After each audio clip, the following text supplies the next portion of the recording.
Good evening, everyone, and welcome to our virtual fan rally, a Rams House playoff exclusive presented by Audi. We're so glad you're with us as we get set for a playoff run that can start and finish at SoFi Stadium with Super Bowl 56.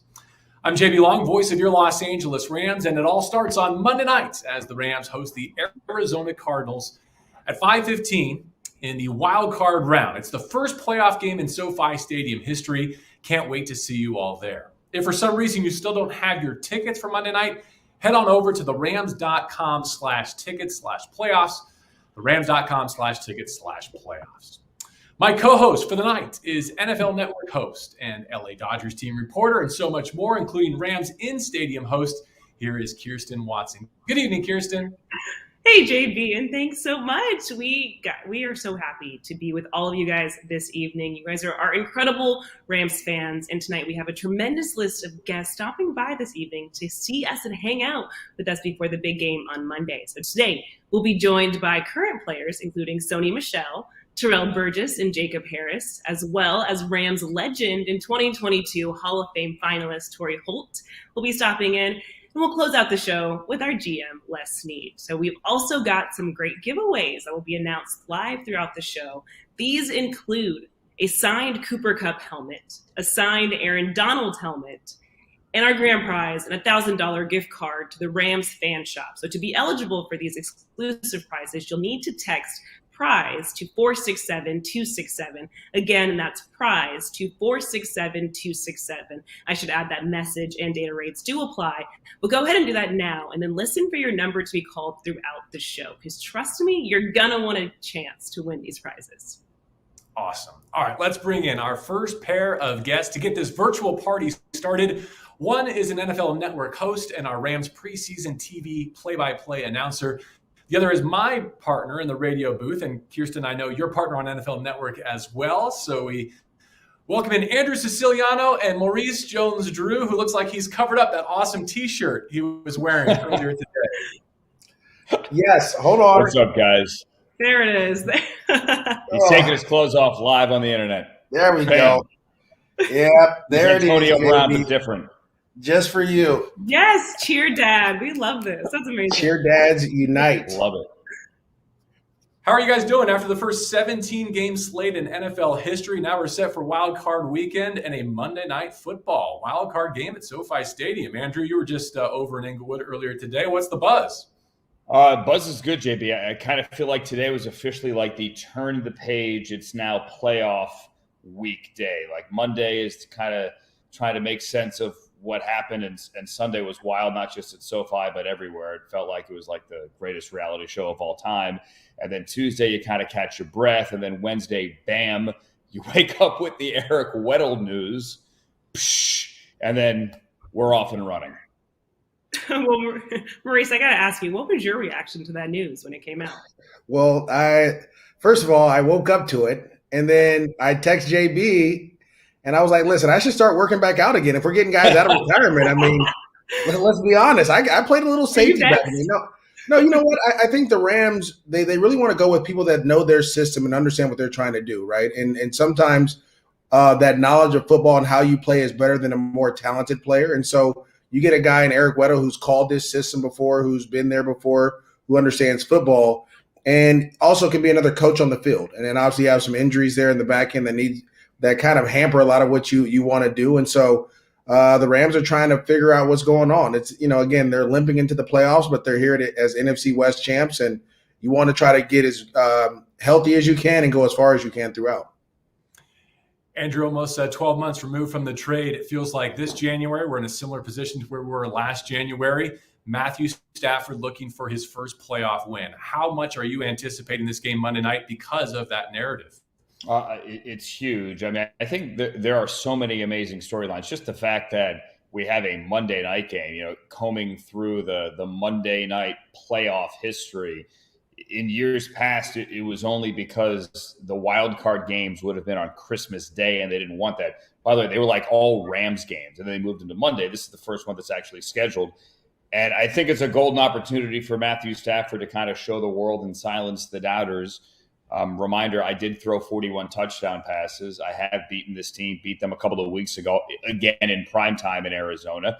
Come to my house and let's start this run to hopefully circle back all the way around to our house yet again. I think the fact that he's proven he could beat this team, and the Rams collectively have proven that they could beat this team, is a huge plus.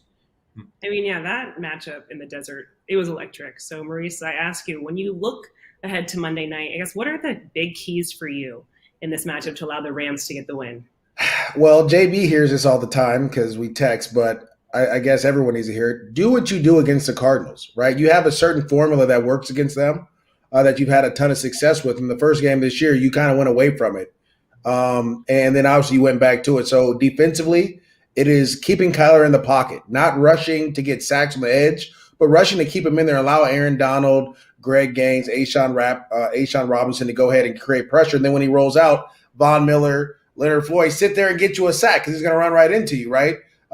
Defensively or offensively, it's running the ball and creating that play-action pass game. And we saw that again in the desert where Sony Michel was running really well, getting the 4 or 5 yards of carry, which opened up a lot of the play-action pass. And then when you got in the red zone, you're able to take your shot. So stick with that game plan regardless of who's out there. They're banged up just like you are. But you have a formula that can slow down Kyler Murray. You have to try to do that as much as possible. And keep them off the field, too. Like, sorry, JV, that the first half against the Niners, when you have, 10, 11-play drives there, even if they don't end in touchdowns, even if they end in field goals, you eat the clock, you keep Kyler off the field. And, look, they don't have a running back right now. Eno Benjamin's the only Arizona running back that practiced today. I realize it's Wednesday and the game is Monday. They have extra time to get healthy. But if you can control the clock and put a lot more on Kyler's shoulders, the more limited opportunities he has, the better. Maurice, how about Cam Akers knocking off some rust, getting a feel for a game in Week 18? What could that mean to complementing Sony Michel moving forward in the postseason? Well, I think that's huge, JB. You want to get in there. You kind of want to get your feet back under. I remember when I held out in 2012 and then playing against the Minnesota Vikings in Minnesota, the first couple plays, I mean, it seemed like everything was just moving so fast. But as we started to play a little bit more, it started to slow down. I was able to kind of really get my footing. So I thought he actually, Cam Akers did a really good job. He took some hits. He made some great cuts, had some really good reads. Now it's time to say, okay, here we go. We can use him more in the passing game. We can give him a series or two here to give Sony Michel a break so he doesn't have to play the whole game. And then he's explosive. Let's just be honest. He's more explosive than Sony Michel, both in the running game and the passing game. So you have your thunder and lightning now. And I think that's going to open up a lot for the passing game down the road. If you turn around and you kind of fake the play action pass like I just spoke about, and then you find guys like Odell Beckham who's, wide open or one-on-one coverage, or Cooper Kupp coming across the middle, or Tyler Higbee working the middle of the field, or even Van Jefferson going down the field. The play action pass is what helps this offense be as explosive as it can. And Cam Akers being back really allows them to have another dimension to that running game and passing game. And then, Andrew, I think as we kind of reflect on this season, look, there was so many highs, maybe a few lows, maybe in that month of November. But when the Rams finished out this season, they won 5 of their last 6 games, the NFC West title. What would you say has been the biggest factor in just kind of their scoring, their play, and the wins down this stretch of the rest of the regular season? I think down the stretch here is some consistent running from Sony Michel, limiting the turnovers as well, and overcoming them with some huge defensive performances, closing out, whether it's Von Miller helping close out that game at Baltimore. Looked like Von Miller closed out the game as well. Obviously, against San Francisco, that did not happen. I just think that once they turned the page from November to December, and I hope now that they can turn the page from Week 18 to the postseason. No one remembers what happened in Week 18 once you get out there on Monday night. You are the division winner. You are the 4 seed. You have a home game, and everyone starts anew. And if you just get back to that team that we saw in December that had a high, that hit its stride, that had, was puffing his chest back out again. And yes, I know there are injuries to overcome in the secondary, and let's hope Taylor Rapp gets back there as well. I think this team will be fine, but it doesn't help. Obviously, they have a division foe coming in. They were the tables were turned last year. The Rams were the division foe going on the road, for round number 3 last year in Seattle. Hey, Andrew, last thing. I know what you do every Sunday for 18 straight weeks. What do you do on Wild Card Sunday? Well, first of all, I'm going to be there with you guys on Monday, Good. raising one of these. But normally what I do on Saturday and Sunday, honestly, is have crazy respect for the fans and sit on the couch and have a few beers and put my feet up and actually be a fan. And honestly, it's bleeping exhausting. Like, I don't know. Let's say when the Rams are on the road and the average Rams fan sits on the couch from 10 a.m. all the way through the NBC game at night. Like, I don't know how people do that every week. And a tip of the cap to you for that resilience to do that every week. It is exhausting. Like, we all have exhausting jobs on Sunday, and we're all happy and lucky and grateful to have them. But sitting on the couch for 9 hours is exhausting. So I am going to enjoy that, JB, and be exhausted like an average fan and probably scream at the TV a little bit. And go to the bathroom whenever you feel like it. Whenever I damn well please. Thank you both for spending time with us tonight. Great to see you. Can't wait for Monday. All right, guys. See you then. And Kirsten, it's time to award our first prize of the night. We got some good ones for this show. First, a signed Cooper Kupp helmet. And we'll be calling out ticket numbers as opposed to names, unless you want your name and cell phone number out there for all of our audience. We thought this was the better way to go. So please listen for your ticket number. And the winner is WC-30302. I'll read that one more time. WC-30302. Congratulations to whomever you are. Our Rams reps are going to reach out and get that prize sent your way against a helmet signed by the Triple Crown winner, Cooper Kupp. If you're just joining us, if you want to get in the game, we have a couple more prizes to hand out tonight. So in order to be eligible to win, text prize to 467-267. Again, that's prize to 467-267. We still have an Aaron Donald signed helmet and a $1,000 gift card to the Rams fan shop. JB, I don't know if you noticed, I was trying to do a little drum roll for you, mixed with a little round of applause. Oh, but that I missed it.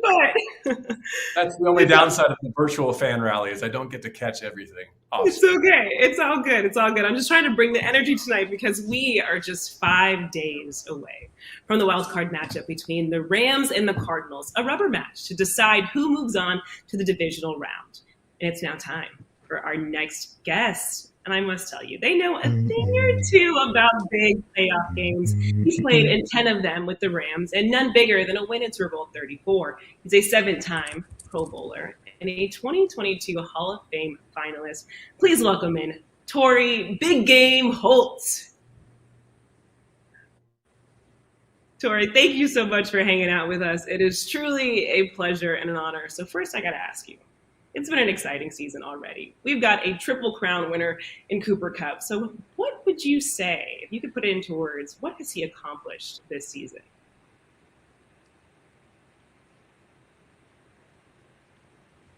He's speechless. Exactly.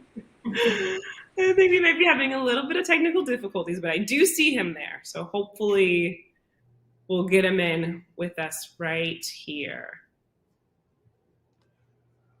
Just like we got to get him into the Hall of Fame this year. Exactly. And that's part of the reason why we want Torry to join us is so that we can pump him up as he pumps us and Rams fans up. We want you to go to www.profootballhalloffame.com/fanvote. I'll give that to you one more time. profootballhalloffame.com/fanvote. Do your part to get Big Game into the Hall of Fame. Yes, definitely do that because it just feels like it's his year, doesn't it, JB? It feels like the time is now. I mean, the greatest show on turf has their rightful place in Canton, yes. And Torry is the piece that's going to bring it all together. So a lot of great receivers were nominated for this year, and he was, I think, rightfully chosen as a finalist. And I've also known that he's just relishing in everything, to your question, that Cooper Kupp has done this year. We've actually talked on previous podcasts and conversations about how it's the most complete season in NFL history and how Cooper Kupp has joined his all-hands team. That's an honor, a distinction, just like winning the Triple Crown was this year for Cooper Kupp. No, I mean, it is truly, it's just such an incredible accomplishment. I guess I would ask you then, if you could really I guess, put one word on how you would describe just not only Cooper Kupp, so that fans can really kind of get an inside look as to who he is, but how would you describe him and just everything that has been accomplished in his career? Yeah, complete is the word I would probably lean on. Good one. A little bit about this right crazy. now. Like, it's a triple crown, but it's kind of a quadruple crown because as we I like it. Torry back in, Torry, a lot of your peers had sensational careers. We're talking, triple crown. That means like 95 Jerry Rice. We're talking about Steve Smith. We're talking about players like Megatron, whose records he's threatening. But did any of those guys go to work in the running game the way that Cooper Kupp does for these Los Angeles Rams?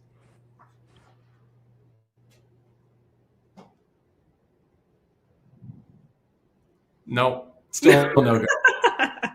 Can't get it. Can't get it. But Kirsten, that would be my thought. That would be my analysis. Is that what he's asked to do?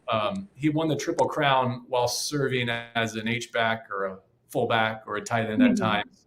And really a second quarterback or offensive coordinator on the field. I know both Matthew Stafford and Sean McVay appreciate that that element that went viral, right, with his breakdown of his own touchdown. I think that was against the Jacksonville Jaguars. It's so good. No, This is crazy. Hey, everybody. Oh, hey, I think you're there. I'm here. I'm sorry. Technical difficulties. No, don't you worry. It happens, but we are so happy to have you with us. I mean, Absolutely. This is really a pleasure. How are you today? I'm hanging. It's good to see everyone, and it's always good to vibe with you all, JB and Kristen, and steer our Rams on. We need to be picked up right now. Our team needs to be picked up right now. Our coaches need to be picked up right now. So, talked to Ashawn Robinson earlier today, and he thought it was a good mood in the locker room. Got to work back, getting back to what the goal is, and sort of a wake up call that happened with him. So I'm looking forward to seeing how the team responds today. You there, JB, or you want me to take this?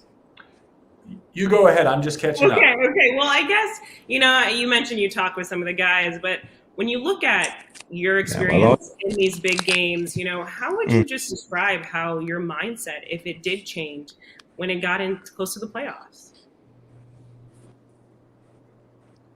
I lost you again.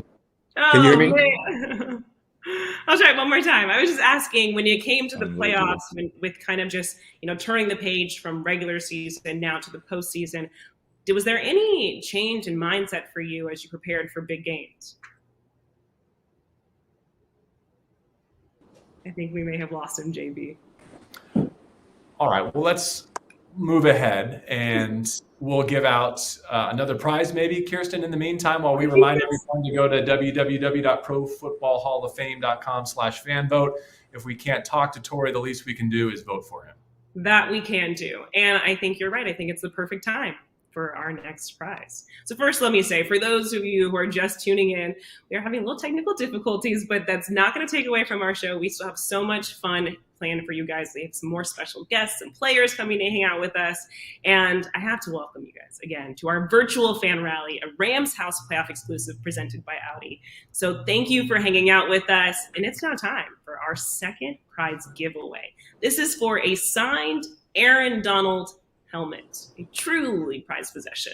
And the helmet is going to go to, the number is WC25921. Again, that's WC25921. So congrats to you on winning that incredible prize. We still have one more prize to go, which is coming a little later in the show. It's our grand prize, so you will not want to miss out on that. And again, to be eligible to win, make sure you text prize to 467-267. Again, that's prize to 467-267. All right, Kirsten, next on our schedule, we're excited about a couple of guests from the offensive side of the football. One is the Rams' leading rusher this season, and he's probably flying high after his Georgia Bulldogs were crowned national champs a couple nights ago. We also have a rookie tight end / receiver / special teams contributor whose Central Florida Knights also took down the Gators in the Gasparilla Bowl earlier this year. So we're giving some college love as we bring in Sony Michel and Jacob Harris. Sony, let's start with you. We haven't checked in since week 18. What's the feeling around the team and the facility as you prepare to go to the postseason? The feeling's great. You know, guys are excited to be in the playoffs. It's a great accomplishment. It's a box we get to check. We were able to go into the building today, and guys were able to, work hard and kind of start our preparation a little bit. And then Jacob, just checking in with you. How are you feeling? What's rehab been like for you? I'm feeling good. The culture in the rehab room is always good. We're always positive and moving along in there, and everybody's just pushing each other along. Jacob, as someone the Rams targeted as their top special teams prospect in the draft, what's it been like to see that unit make this late season push and really turn that phase around? It's been awesome, just week in and week out, just seeing, each phase just coming together and guys just really, just giving the extra effort. And you can really see the special teams unit, especially towards the end of the season, really pull it together and start making plays and, impact plays during the games that really helped pull out some wins. And then Sony, Jacob just said the word impact, and it always has so much kind of weight to it. You were the team's leading rusher this season. Just what does it mean to you to know how big of a role and the impact that you have with this team? I would say it's pretty cool. Kind of getting the opportunity. I would say I'm blessed to be in this position, and I try to take advantage of every opportunity that I get. But man, it's always awesome to be a part of a great team and to try to just be another piece of the puzzle. Sony, a lot of those teammates would have a Super Bowl ring if not for you. What's it like to go pursue that one with them now? And what's kind of the secret ingredient based on your experience? What changes now that you're in the NFL's second season? Oh man, it's exciting that we get this opportunity to do it together, to try to go win a big one. And I guess the big thing is consistency. To try to be as consistent as we can, play Rams football, stick together, and I think we'll be able to, do what we need to do. So now I got to go back to a national championship because it was amazing. I got to give it that. Yes, and I'm from Florida. I don't know if I was really rooting for Georgia, but it was nice to see them finally win another national championship. So I got to ask you, how good does that just feel to see them have won? And were there any Bama, Georgia wagers going on? You guys have a little friendly competition inside the locker room? Yeah, there's a lot of trash talking in the locker room. Got to give those guys hell because they got us in the SEC championship. And, man, it was great to see those Bulldogs come out on top, especially being a former player, knowing how hard those guys work, knowing the goals those guys set at the beginning of the year, and to be able to accomplish that was huge. And, man, it made me excited. So much to be proud of. Well, congratulations, honestly. Sony, last one from me. And as someone who would be described as a workhorse back, someone who gets better with more touches and more carries and has really put together a nice season, what was it like for you to see Cam Akers try and knock off some rust in Week 18 and get into the mix and get back to the talented back that we all saw in his rookie campaign? Man, it's great to come, to watch him work. He's a guy that he works hard, as a lot of people can tell by his process. And to see him out there on the practice field, getting after it and going out in the game, and to be able to get those reps to kind of build some confidence with the late start that he's had. I'm excited to be able to be next to him, to be there for him, to be a guy that he can lean on. And I'm excited to see what's to come for him. And Jacob, I know how badly you want to be out there with your teammates, but I got to ask you, is there anyone in the locker room that you really leaned on this year that's given you, whether it's been some good advice, just kind of someone to talk to as you've been going through rehab and stuff? Yeah, there's been, there's a lot of guys. It would take too long to name all of them just because, there's so many great guys in the team. But right now, someone who, we're kind of going through the same thing is Robert Woods. He's been someone I've been able to lean on, we are in IR together, same injury, same pretty close timeline. And we also work out together as well. So that's someone who's been in the league a very long time, very successful, able to pick his brain a lot. And he's, someone I've really been able to lean on. Jacob, is that a real deal? Someone like you, Robert, maybe now Jordan, can you guys still contribute even though you won't have a helmet on Monday? Oh yeah, no doubt. I try to, still watch a little bit of film, and if there's something, that I noticed, and the preparation to the week to week, who we're facing, I try to, give a little hints to some guys, on film that I'm seeing. But as far as my part right now, I just need to be supportive of the team, and anyway, just to keep their spirits up, keep everything positive in the building. And what would you say, I guess, when it comes to just the adjustment from college to the NFL? What was been the biggest adjustment for you? Really just preparation, I guess. I've always thought I've always held myself to a high standard, as being as prepared as possible in college. And then when I got to the NFL, I guess I was kind of taken back to how much further that preparation goes. But I'm coming along pretty well, and I'm just going to keep working on it, and we'll see. Day by day, just getting better. Well, Jacob and Sony, I want to congratulate you both on combining for 12 wins and winning the best division in football. That's an accomplishment that we don't want to skip over, but we wish even bigger celebrations for your future. Have a good night and a great week ahead, okay? Thank you. Go Dogs, go Rams. Go All right. Best of luck with the Cardinals on Monday. We've got one more prize to give away. It is our grand prize. Wow, $1,000, a gift card to the Rams fan shop. Stick around for that. And if for some reason you still don't have your tickets for Monday's wild card game at SoFi Stadium, you can purchase them now at therams.com/tickets/playoffs. therams.com/tickets/playoffs. Be there for the first ever playoff game at SoFi Stadium. It is in prime time under the Monday night lights. It's going to be incredible. All right, guys. Well, now it is time for our next guest to join us. He played a big role in the Week 14 win over the Cardinals and figures to be called upon again on Monday night. So please welcome in second-year safety Terrell Burgess. First, Terrell, welcome in. How are you tonight? I'm doing great. How are you guys doing? Oh, we are doing fantastic. I mean, I just really love this energy that you came in. This is amazing. I'm sorry. I'm doing great. I'm excited to be here. So I've got to ask you, I mean, look, you had a huge tackle late in the game on Sunday on George Kittle to help put your team in a position to win the game. Now, put the results aside of how that game ended. Just how big was that play for you, and how much does it excite you just to get back at it on Monday night? I'm definitely very excited to get back out there and play. Obviously, results aside, I think it was a big play. I think when it happened, I wasn't really paying attention. I was just thinking about the next play coming up, kind of next play mentality.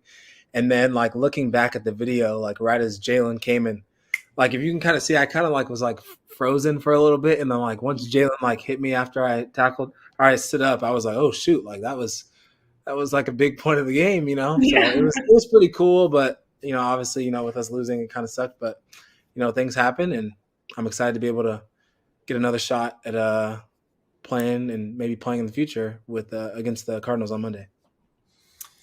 Well, Terrell, like Kirsten said, it's great to see you. You're always one of our favorites to root for.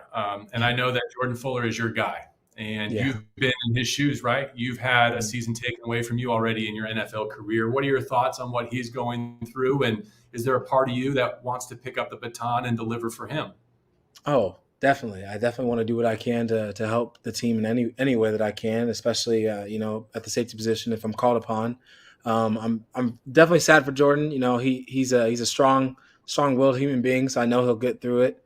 But as I was talking to him the other day, it's just what happens with football. It's not if, it's when injuries happen, and how are you going to respond? And I'm sure he'll respond in the right way. And I think myself and everybody else in the DB room are excited to pick up the slack of him being absent this week and playing the best of our abilities against the Cardinals. Well, how is the defense looking? How are you planning to attack Kyler the Cards on Monday night?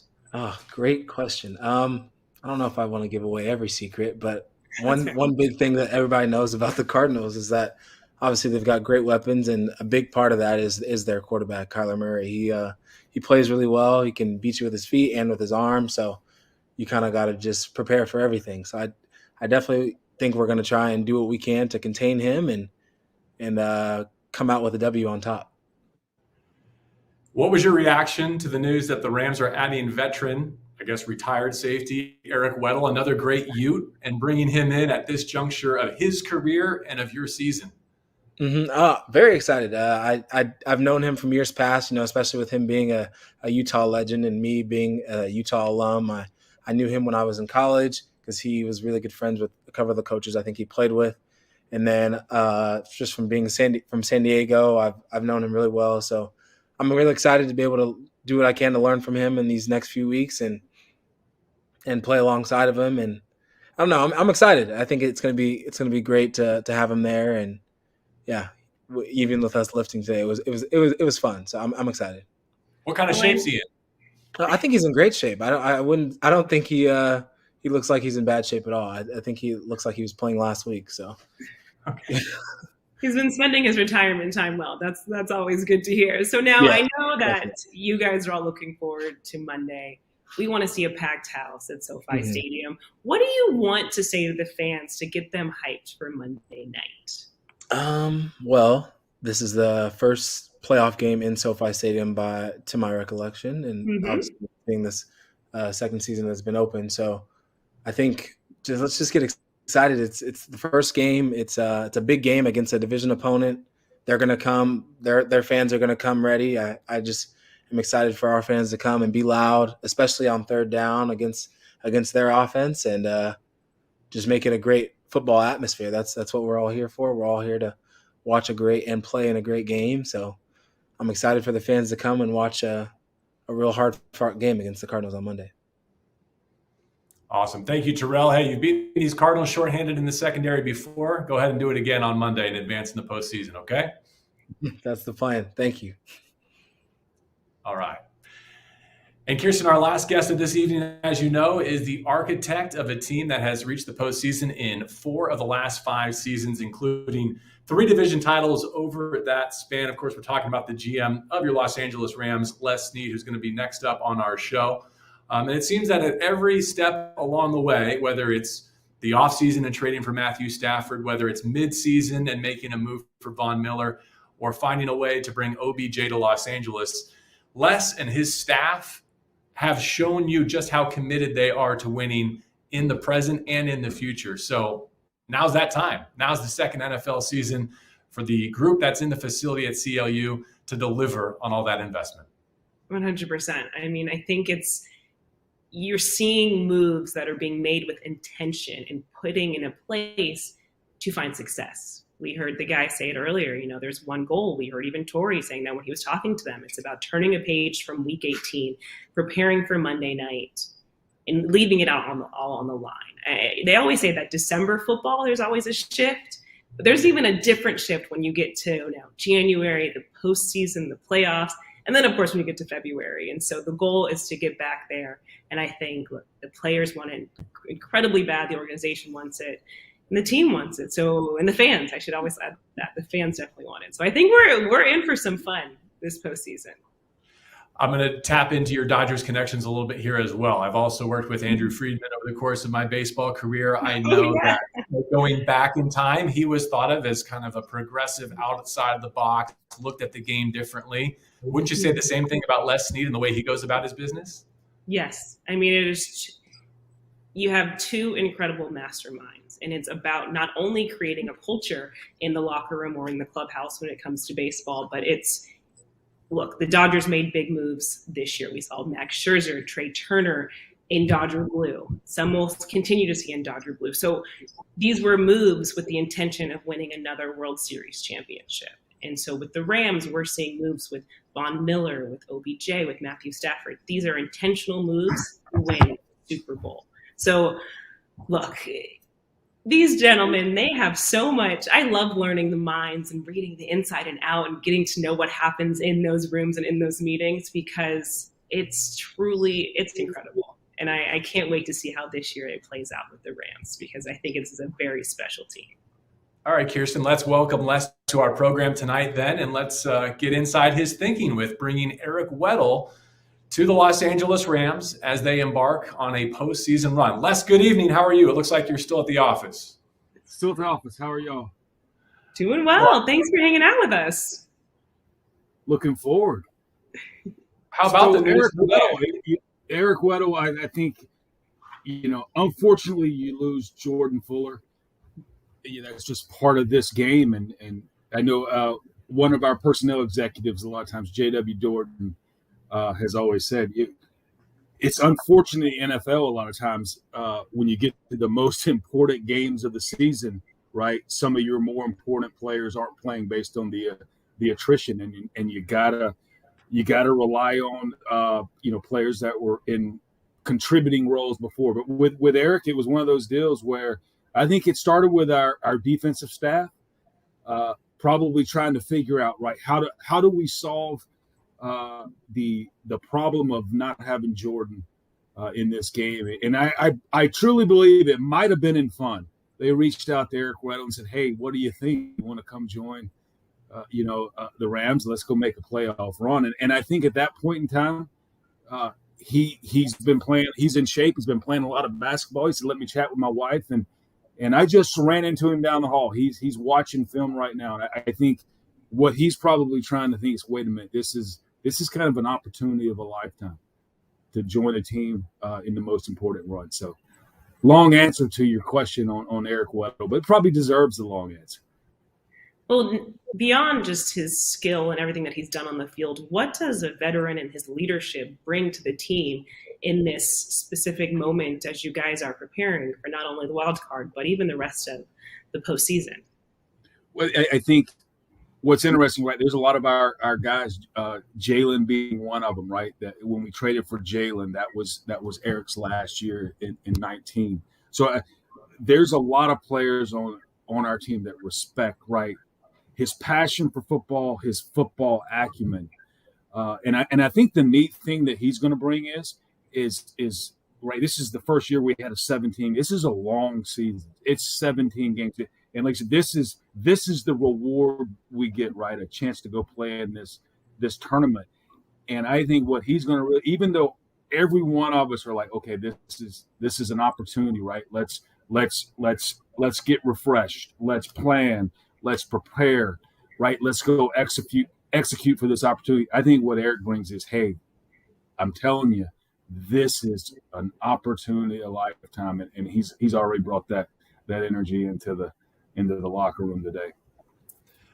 Les, I get the intangibles, but the way you're talking, I'm still trying to wrap my mind around the fact that he's going to have a helmet and play on Monday night. Like, is there a scenario if this all goes great where he could be wearing the green dot against the Arizona Cardinals? I don't think we'll go green dot. I don't think that's it. I think what we really had to do, and we're being rational with this, is we signed him to our practice squad, and we're going to allow him to practice, let him get a feel with the intent that we could standard elevate him to our roster, and then play him in certain packages, right? Where you got to have a realistic plan. Number one is to get a sense, hey, at age 37, can he still play football? Now, he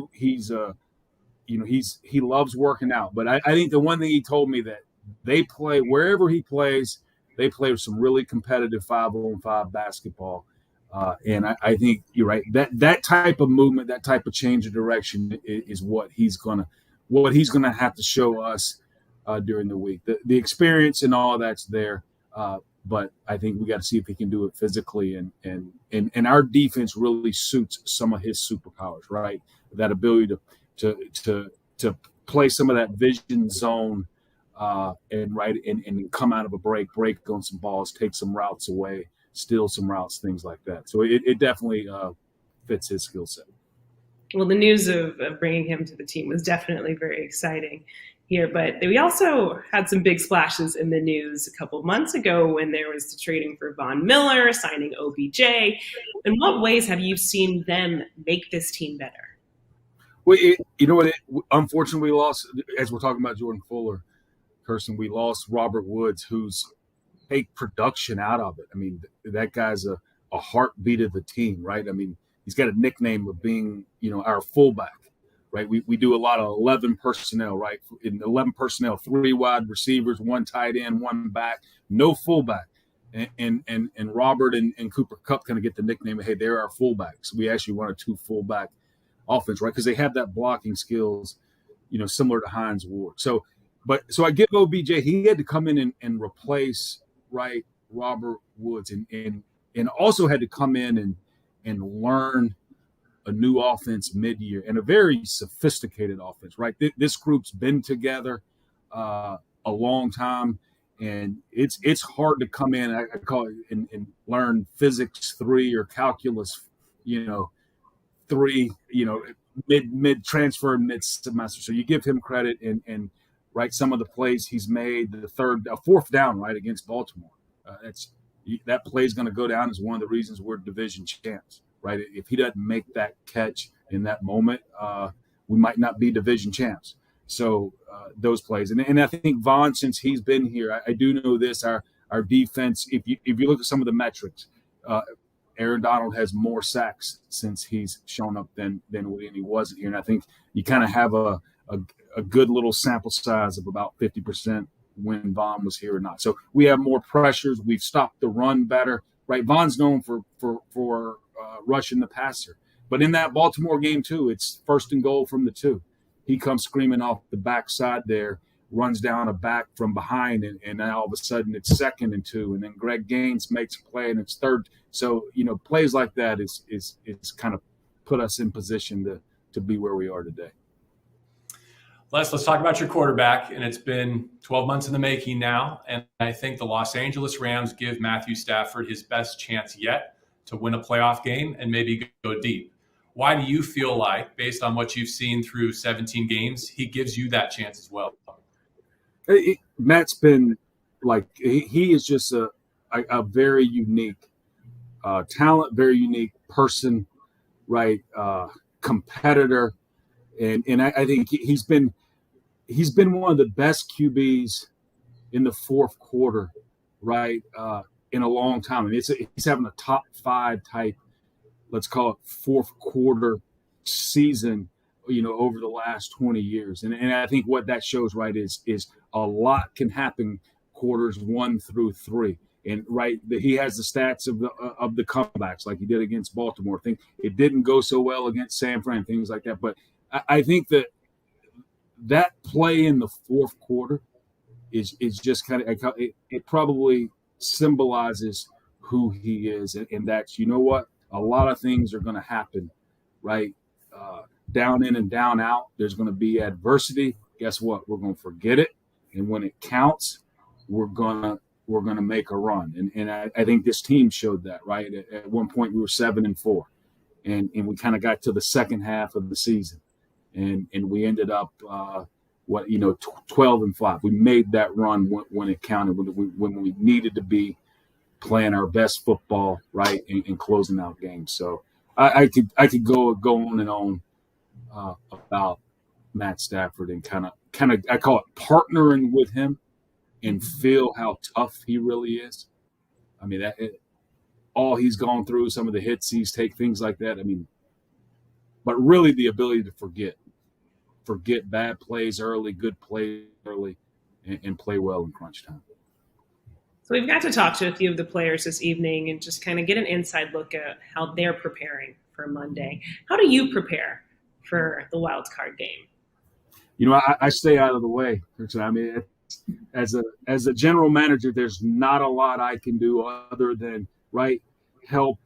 Let's call it manage some of the roster moves that we had to make, which are sometimes unfortunate, and manage some of the unsung things, like who's gonna help cover kicks this week based on someone like Buddy Howell maybe not being able to play, things like that, little moves like that. After that, it's really get in the rhythm and start preparing for off-season moves and preparing for the draft and doing your part. So I tried to do that. I think and really kind of do my part, in helping inspire the building to continue collaborating to go after and chase kind of our goals and visions for this year. Yeah. Well, based off what you said there, I know how much it's been a challenge to kind of maintain and fortify this roster. But now that we're here, now that you've survived a 17-game gauntlet, we sure wish that Jordan Fuller and Robert Woods and Sebastian Joseph Day and some others could play a part in it. But the truth of the matter is, you've still got your starting 5 offensive linemen, your quarterback, Sony Michel, Cam Akers, Cooper Kupp. We could go on and on. On defense, Jalen Ramsey, Aaron Donald, Von Miller, Greg Gaines, they're rolling. You feel like you got the group to go do this thing to win 4 games? Oh, there's no doubt. I mentioned someone today. Definitely, we've got some guys that are going to play. There are some bumps and bruises, but we're relatively healthy, as you said, JB. And the name you mentioned in there, which I can only envision him getting better and better, right, is Cam Akers. It's almost like that's a bonus. So if you want to keep winning for anything, keep winning so we can see him, right, continue to play and the game slow down a little bit for him. Like, there's no doubt he's got fresh legs. He's probably our fastest player, our most explosive player right now, based on, right, not having to play a 17-game season. Now the more he plays, right, the game's going to slow down for him, and all of a sudden, right, him and Sony Michel may give us a 1-2 punch that's like pretty dang explosive. So looking forward to seeing that. So we get a bonus in him. We're going to lose some people, but every time we've had attrition this year, players have stepped up. Going back to the last time we played the Cardinals, I don't even know what I could run. I couldn't even name the lineup. I can.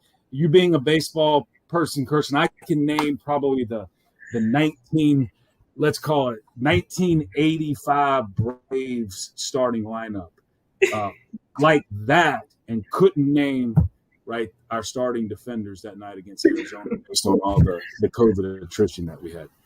Well, if I can do it, Bruce Benedict was catcher. I mean, Bob Horner's at third base, Rafael Ramirez shortstop, Glenn Hubbard's at I shouldn't talk about the Braves. I forgot. They won the World Series, and this is a Dodgers town. So scratch that from the record. It's okay. It's okay. It's just like a little bit of a knife to the heart. Chris but Chambliss it's was at first base. Caudell Washington. Hey, Brett Butler, right, center field. He went on to become a Dodger.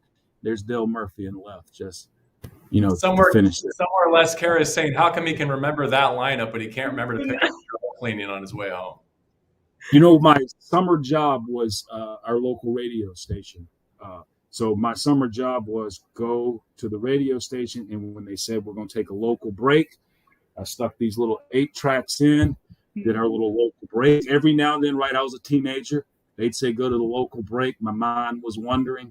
Didn't go to the local break. All of a sudden, it's just, and we didn't have text then, but the general managers called, hey, what are you doing? Sleeping? I'm like, probably. But so long story short, summer job of listening to the Braves on radio all those years. Probably somehow got that in the brain. But I don't remember our starting lineup against the Arizona Cardinals the last time we played. Moral to the story is this: a lot of unsung players over the course of each year, right, along with their coaches, have stepped up and, made a difference when we needed them most. And that's very telling about just the group of men you have on this team and how the culture, it's one goal and everyone is ready to achieve that one goal. So not only congratulations on just the success in the regular season, winning the NFC West, but now the preparation for the ultimate goal, winning the Super Bowl. So thank you for hanging out with us, Les, and good luck on Monday and for the rest of the playoffs. Definitely to do it all. To hanging out with everyone on this call at SoFi on Monday night. I know we've had some playoff games on Monday before, but not really let's call it a modern day Monday night playoff game. So, a chance to do history together. So looking forward to that. Thanks so much. We are all wishing you truly the best of luck on Monday. Thank you. All right, guys, it is now time to award our grand prize. This is for a $1,000 gift card to the Rams fan shop. So please make sure you guys have your numbers ready because this is my little drum roll. The winner is, the ticket number is WC28840. Again, that is WC28840. So a special congratulations to, first of all of our winners tonight. We're so excited that you guys were hanging out with us and tuning in, and we will make sure to have our Rams reps get in contact with all of you so that you'll get those prizes sent your way as soon as possible. And that's going to do it for tonight's show. We thank you all for joining us for our virtual fan rally, a Rams House playoff exclusive presented by Audi. We want to thank all of our guests for joining us. Les Snead, Andrew Siciliano, Maurice Jones-Drew, Torry Holt, and of course, our players who took the time out of their game prep to stop by and hang out with us. Terrell Burgess, Jacob Harris, and Sony Michel. It has truly been a pleasure hanging out with all of you guys. So thank you so much. Yeah, Kirsten, thank you for a fun night. Good luck on Monday to you as well, and to all of our fans. Have a great rest of your week. We cannot wait to see you all at SoFi Stadium on Monday night as the Rams take on the Cardinals. If you have not yet purchased your tickets, please go to therams.com/tickets/playoffs, therams.com/tickets/playoffs. Good night, Ramley. We'll see you there.